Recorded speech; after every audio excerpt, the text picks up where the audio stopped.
Assalamualaikum warahmatullahi wabarakatuh. Bismillahirrahmanirrahim. Di dalam kitab Al-Fatawa Al-Islamiyah min Daril Ifta Al-Misriyah, sebuah kitab kumpulan fatwa dari Darul Ifta Mesir, dari Republik Mesir, di jilid 4 halaman 101, 105, 106, 103, 108, 109. Sengaja kami tidak urut halamannya supaya tertib dalam permasalahannya. Pertama, ada satu pertanyaan dari umat Islam yang punya kecemburuan, perhatian terhadap agamanya. Jangan sampai agama Islam ternodai. Al-muslimin al-ghuyurin ala dinihim. Bertanya mengenai melakukan Al-Quran talkhinan musiqiyan, dengan lagu musik, yakni dengan lagu-lagu yang memakai instrumen musik atau disamakan dengan musik, yaqumu biadaihi ba'dul mutribin wal mutribat, yang berdiri melakukan itu ba'dul mutribin, sebagian vokalis laki-laki, wal mutribat, dan vokalis perempuan. Itu pertanyaan. Masalah yang kedua, sejarah Al-Quran dibaca dengan lagu-lagu, lirik lagu, nyanyian. Masih dalam kitab Al-Fatawa Al-Misriyah, Al-Fatawa Al-Islamiyah dari Darul Ifta Mesir. Sejarah Al-Quran dibaca, dipaksakan, disesuaikan dengan lagu-lagu, nyanyian. Di sini saya baca, hatta qila fi ba'dihim, sehingga dikatakan di dalam sebagian mereka, innahu yaqra'ul Qur'an ka'annahu rajazul a'rab. Sebagian dari mereka membaca Al-Quran seperti syair dengan bahar rojaz dari Arab Badui. Nah, inilah dalam kitab tersebut Al-Fatawa Al-Misriyah sebagai awal terjadinya, munculnya, membudayanya Al-Quran keluar dari bacaan yang semestinya ila hayatit talkhin, sampai pada bentuk lagu-lagu musik. Yang masalah ketiga, bagaimana petunjuk Nabi SAW terhadap masalah ini? Al-Fatawa Al-Islamiyah dari Mesir, dari Darul Ifta Mesir, mengutip dari satu hadis Rasulullah SAW bersabda, Iqra'ul Qur'an biluhunil Arab wa aswatiha. Bacalah kamu sekalian Al-Quran dengan lagu-lagu apa yang orang Arab membaca Al-Quran. Ketika Nabi SAW, ketika para sahabatnya, ketika para tabi'inya, ketika para ulama'nya. Bagaimana ulama-ulama pesantren, bunyai-bunyai pesantren baca Al-Quran. Ya seperti itulah Al-Quran dibaca. Tidak dengan lagu-lagu musik. Tidak dipaksakan dengan seperti lagu dangdut. Tidak dipaksakan seperti lagu-lagu syair-syair lainnya. Wa iyyakum waluhuna ahlil ishqi. Dan awas kamu sekalian dengan lagu-lagunya orang-orang yang sedang mabuk cinta dan kerinduan. Al-Quran jangan dibaca dengan lagu-lagu seperti orang yang dilanda dengan cinta, dilanda dengan kerinduan, ekspresi dengan kerinduan, ekspresi dengan mabuk cintanya. Nah, Al-Quran jangan dibaca seperti suara-suara mereka, seperti lagu-lagu mereka yang bernyanyi-nyanyi dengan nyanyian-nyanyian cinta. Waluhuna ahlil kitabaini, dan lagu-lagunya ahlil kitabain Yahudi dan Nasrani. Ketika membaca Al-Quran hindari, jangan seperti nyanyian-nyanyian yang dilakukan Yahudi, Nasrani di dalam gereja mereka. Ini hadis Nabi SAW. Wa sayaji'u ba'di qaumun, dan akan datang sesudah aku sekelompok kaum yurji'una bil Qur'an tarji'al ghina, mengulang-ulang huruf Al-Quran. Al-Quran dibaca, kemudian sebagian hurufnya diulang-ulang seperti mengulang huruf-huruf kata-kata ketika sedang menyanyi. Ada sebagian kata diulang, sebagian huruf diulang-ulang. Wanau, dan ratapan-ratapan. Orang baca puisi, orang baca syair dengan ratapan-ratapan. Al-Quran dibaca seperti itu, jangan. Kata Rasulullah SAW, la yujawizu hanajirahum. Al-Quran tidak masuk ke hatinya. Jangankan ke hatinya, tidak bisa melewati tenggorokan-tenggorokan mereka. Maftunatan qulubuhum, hatinya penuh dengan fitnah.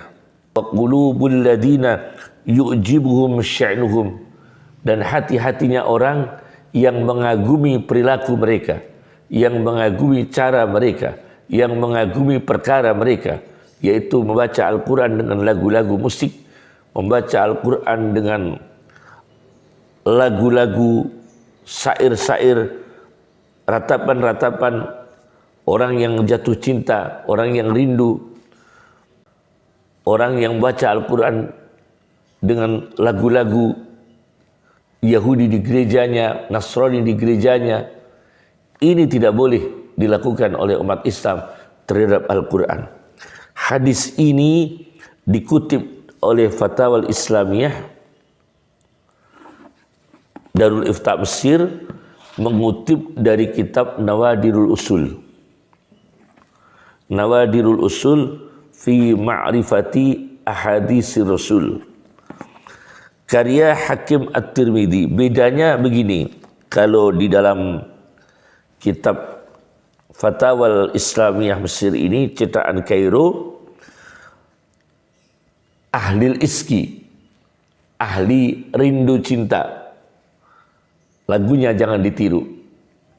Tetapi dalam kitab Nawadir ini saya lihat redaksinya tidak iski tapi al-fiski. Waluhuna ahlil fiski, hindari lagu-lagunya orang-orang fasik. Dalam kitab Nawadirul Usul fi ma'rifati ahaditsir Rasul, itu di jilid 4 halaman 190, hadis nomor 1341. redaksinya Al-Fiski. Lagu-lagunya orang fasik, jangan ditiru. Kemudian di dalam riwayat kitab Syu'abul Iman karya Al-Baihaqi di jilid 2 halaman 540 hadis nomor 2649 juga redaksinya Al-Fiski. Al-Fiski, bukan Al-Ishqi, tapi Al-Fiski. Dalam satu riwayat. Dalam riwayat lain, di kitab Mishkatul Masabih, Mishkatul Masabih, jilid 1, nomor hadis 2207, karya Muhammad bin Abdullah Al-Khatib At-Tabrizi. Itu redaksinya walukhuna ahlil ishqi, lagu-lagunya orang-orang yang sedang mabuk cinta, mabuk kerinduan, yakni mabuk asmara. Ini jangan ditiru lagu-lagu mereka untuk baca Al-Quran. Jadi ada dua riwayat, ada Ahlil Fiski seperti dalam kitab Darul Ifta Mesir dan dalam kitab Mishkatul Masabih. Sedangkan Al-Fiski itu di dalam kitab Nawadirul Usul hadis nomor 1341 karya Hakim At-Tirmidzi dan Al-Baihaqi di dalam kitab Syu'abul Iman nomor hadis 2649 juga redaksinya Al-Fiski. Yakni kedua-duanya tidak boleh dipakai. Lagu-lagunya orang-orang fasik, lagu-lagunya orang yang sedang mabuk asmara jangan dipakai untuk baca Al-Quran. Nah, kemudian yang keempat, fatwa yang keluar ialah, saya baca di sini, wa idza kana hada huwa ra'yal ulama, dan apabila ini adalah pendapatnya para ulama, fatwanya para ulama, fi qiraatil Quran ala suratit talhin wal ghina, di dalam baca Al-Quran dengan bentuk, dengan cara, dengan rupa lagu-lagu, nyanyian-nyanyian, wat-tatrib, nyanyian-nyanyian gembira, wa huwal man'u wat-tahrim, pendapatnya para ulama, fatwanya para ulama adalah dicegah dan diharamkan.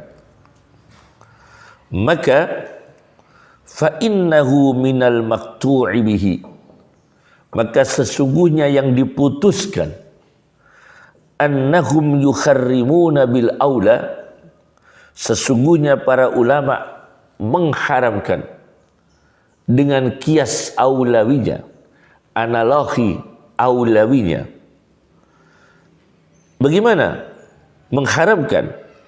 Para ulama mengharamkan ikhdha' al-Quran lin naghamat al-musiqiyah, menundukkan Al-Quran, memaksakan baca Al-Quran lin naghamat al-musiqiyah, dengan nyanyian-nyanyian musik, wa qira'atahu, dan mengharamkan membaca Al-Quran qira'atan mashubatan, membaca Al-Quran yang dibarengi bil alati al-musiqiyah, dengan alat-alat musik, wattaghanni bihi, melakukan Al-Quran dengan alat-alat musik, diharamkan oleh para ulama. Ini disebutkan dalam fatwa ulama-ulama Mesir yang kredibel, yang grade-nya sangat tinggi, ulama Mesir dari Darul Ifta. Nah, kemudian di bawah ada catatan lagi, fa innal bahsa yaqtadina al-qawla maka sesungguhnya penelitian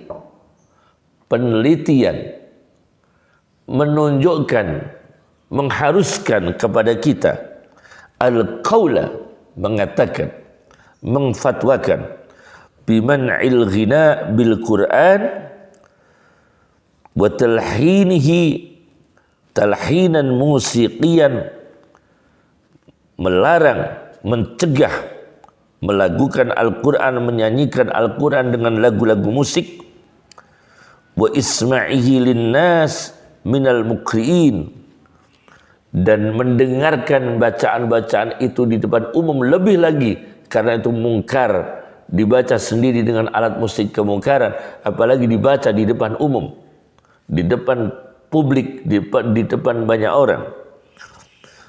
Diharamkan suatu kemungkaran, mashuban bil alatil musiqiyah, dibarengi dengan alat-alat musik, kemungkaran dan diharamkan.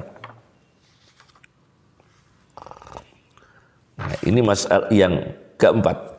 Yang kelima, di dalam kitab Fatwa Misriyah ini, di sini ditunjukkan kalau kitab-kitab suci zaman dulu yang diturunkan Allah Subhanahu wa taala, yang dikenal dengan Kutubus Samawiyah,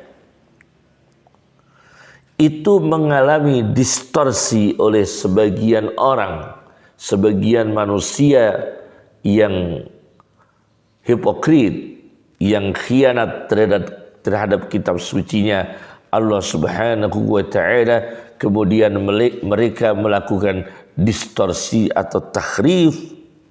Maka agama-agama samawi, kitab-kitab suci samawi, sebagian terjadi tahrif, terjadi distorsi di kalangan manusia.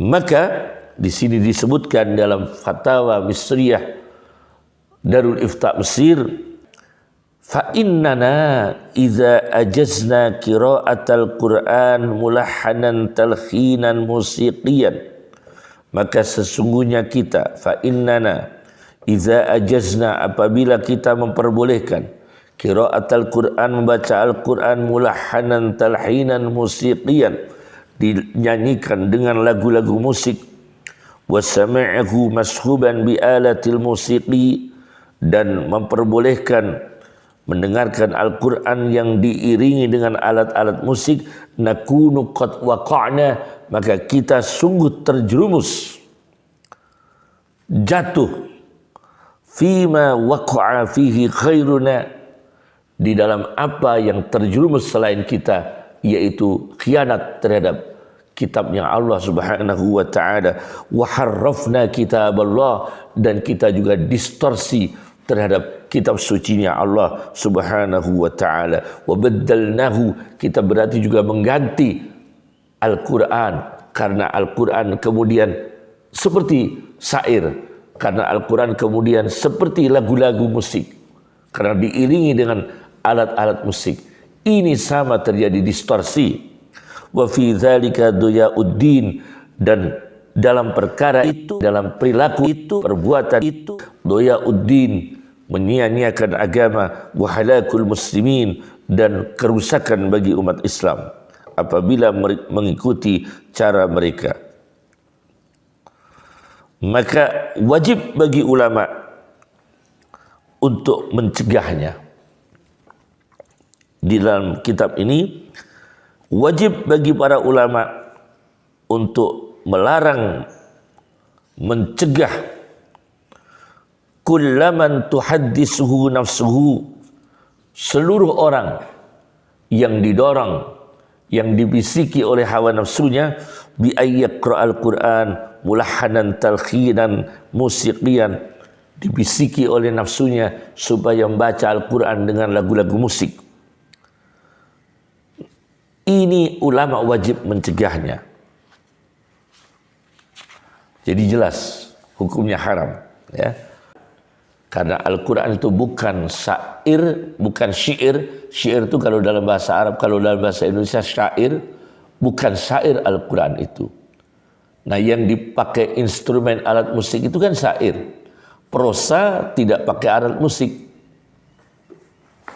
Prosa tidak pakai alat musik, bahasa prosa. Yang pakai alat musik, pakai instrumen musik adalah syair. Padahal Al-Quran bukan syair, bukan syair. Kemudian jawaban berikutnya, dalam Al-Quran kata syi'run, dari kata syi'run itu hanya satu kali dalam Al-Quran. Asy-Syi'ra di surat Yasin ayat 69. Sedangkan kata syair, penyair, dalam Al-Quran disebut 4 kali. Sedangkan asy-syu'ara, para penyair-penyair, asy-syu'ara, para penyair-penyair disebut 1 kali dalam Al-Quran. Syair, penyair dengan bentuk mufrad 4 kali dalam Al-Quran. Asy-syu'ara, para penyair-penyair dalam bentuk jamak 1 kali dalam Al-Quran. Nah, di antaranya di surat Yasin ayat 69. Wa ma 'allamnahu asy-syi'ra wa ma yanbaghi lah.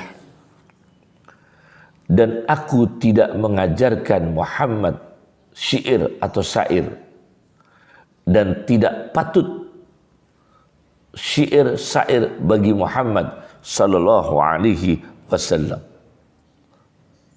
Nah, artinya bagaimana ini? Ini untuk menunjukkan, menguatkan bagi Nabi ini, menunjukkan bahwa Nabi itu sallallahu alaihi wasallam bukan penyair. Rasulullah itu sallallahu alaihi wasallam. Dalam ayat lain di surat Al-Haqqah ayat 41, wa ma huwa biqauli syair, dan bukanlah Al-Quran itu ucapan penyair. Al-Quran sendiri menjawab, berbicara tentang Al-Quran sendiri. Muhammad sallallahu alaihi wasallam, Rasulullah sallallahu alaihi wasallam yang agung, tidak diajarkan syair oleh Allah Subhanahu wa taala, dan syair tidak layak bagi beliau sallallahu alaihi wasallam. Nah, kemudian Al-Quran bicara tentang Al-Quran sendiri, bahwa Al-Quran bukan perkataan penyair.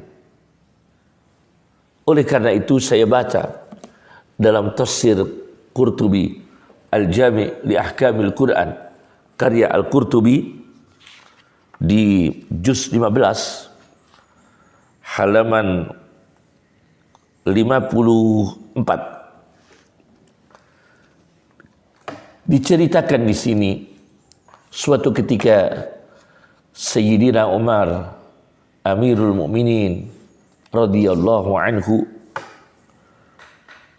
memerintahkan melalui surat yang dikirimkan kepada Abu Musa al-Asy'ari untuk mendatangkan penyair-penyair yang top. Kemudian penyair-penyair itu dikumpulkan. Hadirlah Sayyidina Umar radhiyallahu anhu dan bertanya kepada mereka, para penyair-penyair terkenal. Ditanya oleh Umar bin Khattab tentang syair. Mereka menjawab, inna lana'rifuhu wa naquluhu. Kita ahli dalam bidang syair. Kita penyair-penyair mengerti tentang syair. Kita para penyair mendendangkan syair, melagukan syair, mengekspresikan syair-syair, mengucapkan syair-syair. Kemudian Sayyidina Umar bertanya, penyair yang sangat hebat, yaitu Labid bin Rabi'ah, Ditanya oleh Umar bin Khattab tentang syair. Bagaimana beliau mengatakan, ma qultu syi'ran. Sejak aku masuk Islam tidak pernah aku melantunkan syair. Ini pengakuan penyair tingkat dunia dalam sejarah Islam. Penyair besar yang terkenal di zaman itu dihadapkan di hadapan tokoh terkenal, tokoh dunia dalam sejarah Islam, Umar bin Khattab radhiyallahu anhu, memanggil, menanya, Labid, saudara tahu tentang syair? Dia menjawab, aku sudah tidak lagi melantunkan syair. Mundu sami'tullaha, sejak aku mendengarkan firman Allah. Sami'tullaha azza wa jalla yaqul. Mundu sami'tullaha azza wa jalla yaqul. Mulai waktu aku mendengarkan firman Allah subhanahu wa ta'ala, alif lam mim, zalikal kitabu la raiba fih, dan seterusnya. Ini Al-Quran, Fatihah sampai An-Nas, Al-Quran, bukan syair. Dan Labid bin Rabi'ah, penyair besar, begitu masuk Islam menghentikan profesinya sebagai penyair. Berarti ketika beliau membaca Al-Quran, beliau meyakini Al-Quran bukan syair. Karena begitu masuk Islam, beliau mengatakan beliau ini penyair besar di bangsa Arab. Begitu masuk Islam, aku berhenti dari syair, aku membaca Al-Quran. Nah, berarti pengakuan penyair besar saja, Al-Quran bukan syair. Kenapa ada orang yang bukan penyair, bukan seniman, bukan sastrawan, melantunkan Al-Quran seperti syair dengan instrumen alat musik? Sedangkan pakar syair dunia saja, Labid bin Rabi'ah, begitu masuk Islam menghentikan dari syair-syairnya, yakni berarti mengakui Al-Quran itu bukan syair. Nah, kemudian begitu masuk Islam sudah meninggalkan syair. Nah, ada satu syair dari Labid bin Rabi'ah. Saya baca dalam kitab Al-Isabah. Saya baca dalam kitab Al-Isabah fi tamyizis sahabah. Fi tamyizis sahabah. Karya Ibnu Hajar Al-Asqalani, jilid 3, halaman 326, nomor sahabat nomor 7541. Di sini diceritakan bahwa sahabat nomor 7541, Labid bin Rabi'ah, lengkapnya Labid bin Rabi'ah bin Amir bin Malik bin Ja'far bin Kilab bin Rabi'ah bin Amir bin Sa'sa'ah. Nah, ini adalah Abu Aqil Asy-Syairul Masyhur, penyair yang terkenal. Umurnya 145 tahun. Umurnya ini 90 tahun masa jahiliyah, belum Islam. Yang 90 tahun itu umurnya Labid bin Rabi'ah semasa jahiliyah, belum masuk Islam. Kemudian masuk Islam, masih diberi umur oleh Allah Subhanahu wa taala 55 tahun. Jadi sampai wafatnya 145 tahun. Di antara syair yang diwariskan oleh beliau sejak beliau masuk Islam, meninggalkan seluruh syair karena beliau gandrung cinta sekali dengan Al-Quran dan meyakini Al-Quran bukan syair. Hanya satu syair, nah ini tidak ada kaitannya dengan Al-Quran, hanya satu syair yang dinyanyikan oleh beliau semasa beliau sudah masuk Islam. Hanya satu syair. Di sini adalah syairnya, alhamdulillahi izlam ya'tini ajali hatta labistu minal islami sirbala. Alhamdulillahi izlam ya'tini ajali, segala puji bagi Allah Subhanahu wa ta'ala karena ajalku tidak segera tiba. Aku diberi umur, kesempatan berbaju Islam, tidak mati dalam keadaan jahiliyah. Aku bersyukur kepada Allah Subhanahu wa ta'ala. Aku tidak mati dalam keadaan jahiliyah. Aku tidak segera mati dalam keadaan jahiliyah. Hatta labistu minal islami sirbala, sehingga aku berpakaian berbaju Islam, yakni memeluk agama Islam. Rasa syukurnya Labid bin Rabi'ah. Jadi jelas, Al-Quran dibaca dengan lagu-lagu musik tidak boleh, haram. Dengan alat musik juga haram. Pengakuan penyair dunia yang terkenal di dunia Arab mengakui Al-Quran bukan syair, begitu masuk Islam meninggalkan syair. Hanya satu syair, yaitu rasa syukurnya memeluk agama Islam. Nah, ini jelas kenapa orang sekarang ini yang bukan orang besar seperti penyair Labid bin Rabi'ah, sastrawan dunia yang mengakui Al-Quran bukan syair, tidak layak dilakukan seperti lagu-lagu syair, tidak layak dilakukan dengan lagu-lagu nyanyian musik, tidak layak dilakukan dengan lagu-lagu yang tidak layak dilakukan dengan alat-alat instrumen musik. Kenapa sekarang terjadi? Tidak malu dengan Labid bin Rabi'ah. Assalamualaikum warahmatullahi wabarakatuh.